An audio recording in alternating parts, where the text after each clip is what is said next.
2026ஆம் ஆண்டு பேருந்து சாரதிகளுக்கு ஒரு கடுமையான நிபந்தனையோட ஒரு புதிய நடைமுறை கொண்டு வரப்படுகிறது. அதாவது மோட்டார் வாகன திணைக்களம் இது தொடர்பான ஒரு விஷயத்த அறிமுகப்படுத்த போறாங்க. இப்ப கனரக வாகன லைசென்ஸ் வச்சிருக்கிறவங்க தான் உங்களுக்கு தெரியும் பேருந்துகள, லொரிகள் எல்லாம் ஓடுறாங்க. ஆனா இனி கனரக வாகனங்கள் ஓடுற அந்த லைசென்ஸ் வச்சிருக்கிற சாரதிகள் பேருந்துகள ஓட முடியாது. பொதுமக்கள் பேருந்துகள அவங்க கொண்டு செல்ல முடியாது. அதுக்கு தனியான ஒரு சாரதி அனுமதி பத்திரம் வழங்க போறாங்க. இதுக்கு யாரும் தகுதி பெறுவாங்கன்னு சொன்னா, இப்ப கனரக வாகனங்களை வைத்திருக்கிற ஓடக்கூடிய லைசென்ஸ் வச்சிருக்கவங்க தான் இதுக்கு தகுதி பெற போறாங்க. இவங்களுக்கு தனியான ஒரு சாரதி அனுமதி பத்திரம் வழங்கப்படும். இதை அவங்க பரீட்சைகள் மூலமாக பெற்றுக்கொள்ள வேண்டியிருக்கு. இவங்களுக்கு டெஸ்ட் வைப்பாங்க, இவங்களுக்கு ராயல் வைப்பாங்க, இந்த மாதிரியான பல விஷயங்களுக்கு அதோடமான மேலதிகமான விஷயங்கள் இன்னும் வரல. மிக விரைவில் வெளிவரும் அப்படின்னு மாதிரி சொல்லப்படுது.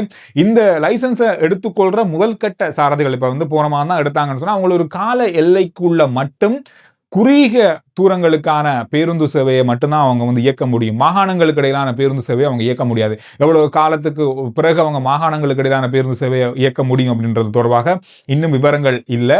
ஆனா ஆரம்ப கட்டத்தில் 15 முதல் 28 பயணிகள் போற அந்த பேருந்து தான் அவங்க மாகாணங்களுக்கு இடையில இயக்கலாம். அதுக்கு பிறகு அந்த லேலண்ட் பெரிய பெரிய பஸ்கள் இருக்கிற 30-45 பேர் அந்த மாதிரி போற பஸ்களை இயக்கிறதுக்கு அவங்களுக்கு காலம் அனுபவத்தை வைத்து கொண்டுதான் அவங்களுக்கு அதற்கான அனுமதி தனியாக வழங்கப்படும் சொல்றாங்க.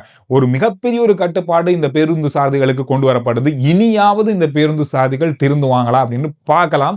நீங்க என்ன சொல்றீங்க இந்த விஷயம் தொடர்பாக, இந்த புதிய நடைமுறை பற்றி உங்களுடைய கருத்து என்னன்றத கமெண்ட்ஸ்ல சொல்லுங்க, பார்க்கலாம்.